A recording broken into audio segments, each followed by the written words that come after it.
There's three main reasons why you like Amazon.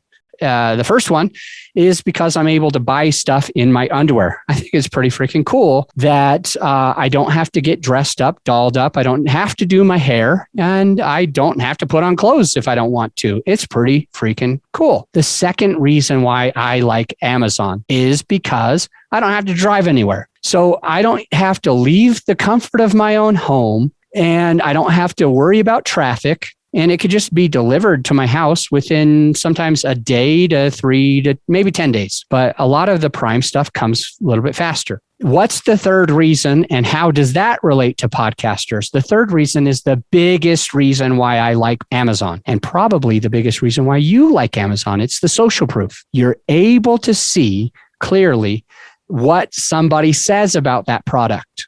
You're able to see, oh, this one's got 1,000 reviews and it averages a 2. I'm not buying that shiz, right? This other one, it might be $5 more, but it has 2,000 reviews and it's averaging a 4.5 star. Hell yeah. Or if you even want to go a step further, you can start reading some of those reviews. You can start reading what they say about how comfortable it is, how soft it is, how much quality it is, how much of a value the other customers think it is.